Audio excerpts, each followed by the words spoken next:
Welcome back to the Queen Rising podcast. I am your host, Misty, and so I am an energy and alignment coach. I've been coaching women since 2015, and I help them regain their energy, step into more confidence, and align to their calling. Today, we're going to talk all about how to use astrology for personal growth. So if you're new around here, you may not know personal growth is a core value of mine. I'm always looking in ways where I can grow, be better, up level. So when I discovered astrology in 2016, 2017-ish, I was so fascinated. So I got a personal reading. I ended up joining the Reader's Mastermind, and I've learned astrology from 3 or 4 different coaches, teachers, spiritual mentors. So Saturn is in retrograde, and Saturn went retrograde on July 13th of 2025, and it will be retrograde until November 27th. So this is a really good time to work with this, but we're also going to talk about other ways you can use astrology for growth. So there are 3 main ways I like to use astrology for growth. One is with your natal birth chart and learning more about you, learning what makes you you, what are the quirks that you have, what is your greatest calling, what motivates you, what is your love language. All of this can be found in the birth chart. So in my personal astrology readings, we talk about your sun sign, your moon sign, your rising sign. Your sun sign has to do with your goals. Your moon sign is like connected to your inner world, and it is your inner source of motivation. Your rising sign is part of your soul's calling, but it also has to do with your looks and how people see you. If you are a business or a personal brand, it's very important to know how people are seeing you and how people are witnessing you upon first meeting you, because they won't necessarily see you for your sun sign unless you have your sun and your rising in the same sign. My daughter is a Gemini sun and she's a Gemini rising. With her, you see what you get. But it's not always the case with everyone. So I love to use the natal chart to just learn about yourself, but also step into these areas that maybe you've kept hidden. So as I'm filming this, we are in Leo season, and Leo season is all about shining your light, stepping into the spotlight. So we can use your natal birth chart to understand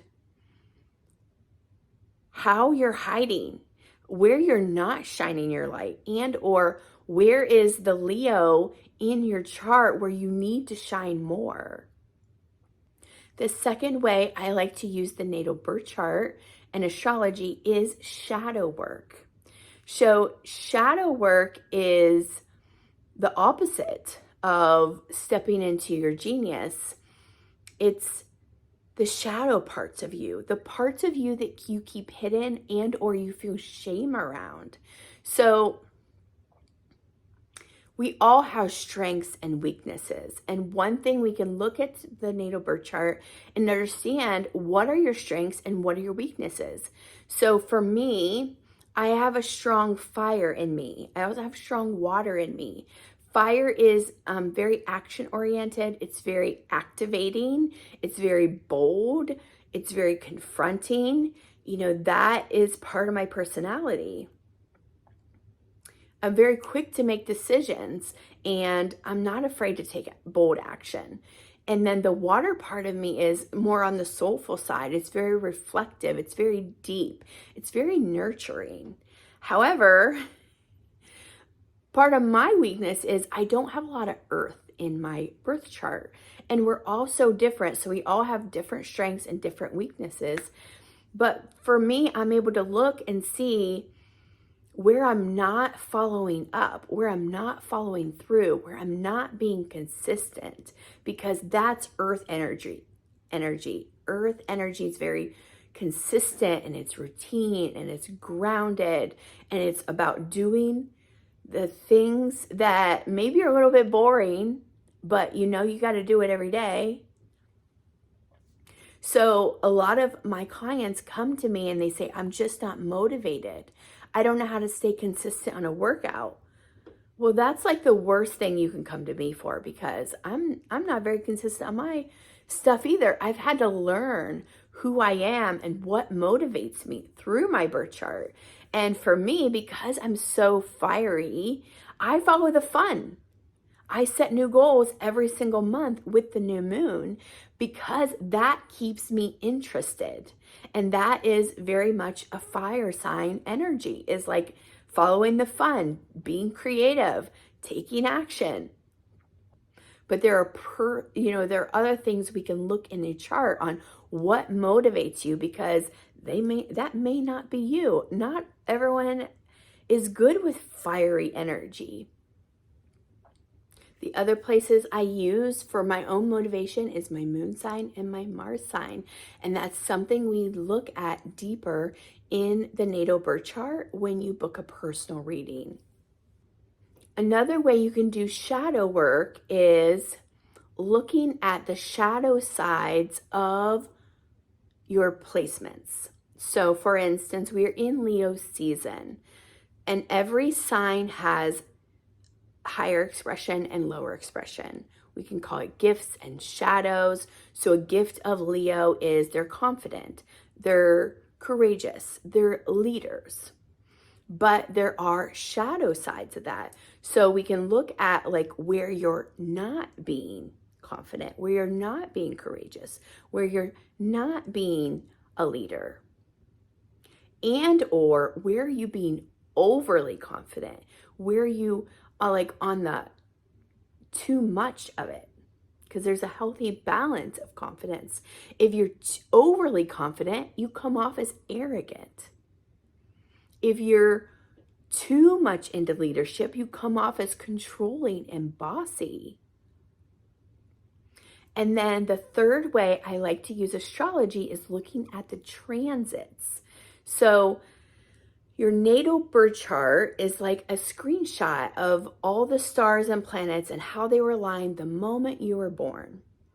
You may be, let's say you're a Taurus sun.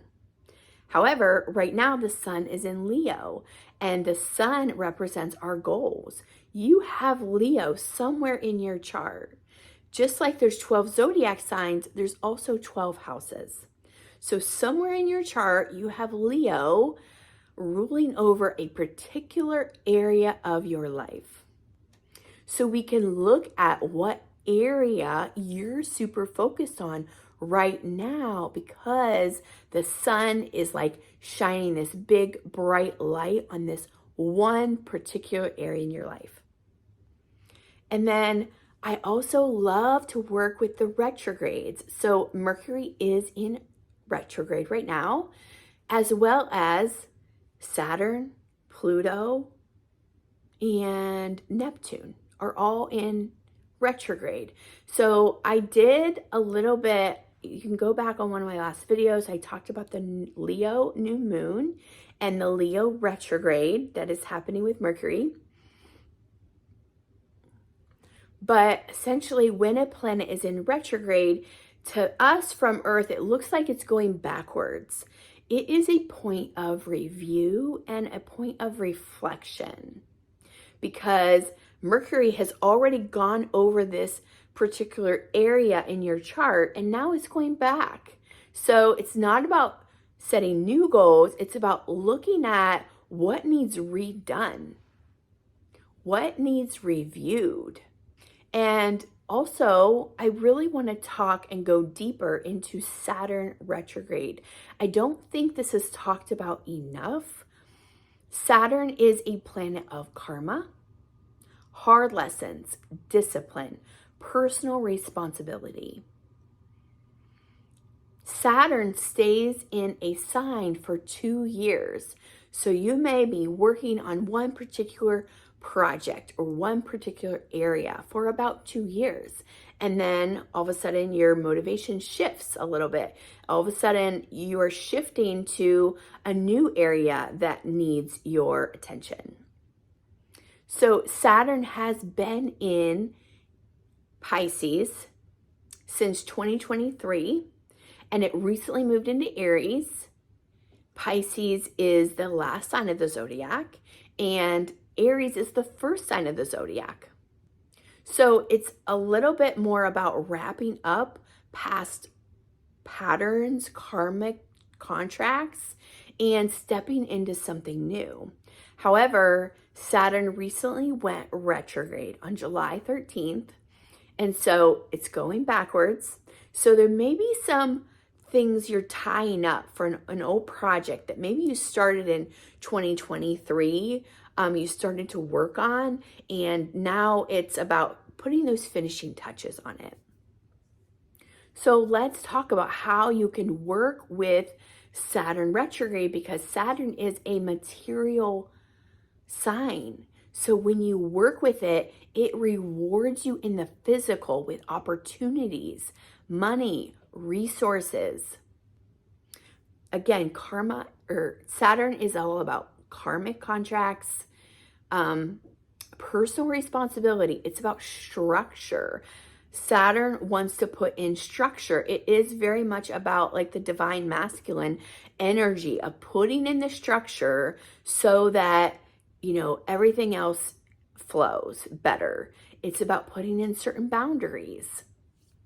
So back to my previous example, if you're having a hard time sticking to a workout routine, you may be needing to look at what boundaries you need to put in place so that your workouts or sticking to a meal plan is easier. Maybe it's you need a weekly meal plan. Maybe you need to set in weekly time to meal prep. Maybe you need a consistent workout routine schedule, or even someone to hold you accountable, like a coach or a friend. Like putting in certain boundaries and structures in place so you can hit your goals. So this transit is a little bit about exposing the cracks in the foundation, and how can we fix the foundation of what you're building. So you can review your commitments. Where have you overcommitted yourself out of duty? Are your yeses aligned with your values? You can let go of obligations that are not serving you and they're no longer aligned. Obligations that feel draining. Audit your boundaries. We talked about this a little bit, but looking at what boundaries do you need to put in place and or need reinforced. Where are you being enabling and or too rigid? Are you getting the energy back that you're putting in? Now is the time to take radical responsibility. Instead of blaming others, where can you take responsibility in your own part? Instead of wondering, why is this happening to me? Think, what am I learning from this? And what can I learn from this experience? Remember, life isn't happening to you, it's happening for you. And there are certain roles and there are certain lessons we came here to learn. Saturn is asking us to do the work. It's not about instant gratification. It's about doing something consistently. Where can you rebuild better systems for your health, for your relationships, for your finances, for your career? Where do you want to be in the next 10 years, and how can you put in the foundation now? What steps can you do now? What systems can you put in place now that's going to serve you in the long term? It is a really good time to reflect on your own karma, what roles you've played, what lessons you're learning, How can you integrate the lessons you've already learned so you don't repeat the same patterns? Remember, karmic patterns keep repeating until we learn the lesson and until we're able to integrate it. So here are some journal prompts for you to reflect on. What is no longer sustainable in my life? Where do I fear stepping into full responsibility? What lessons keep repeating for me and why?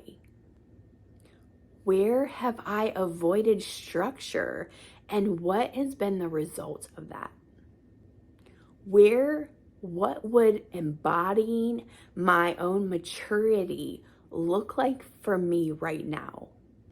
Here is a ritual you can use for this Saturn retrograde.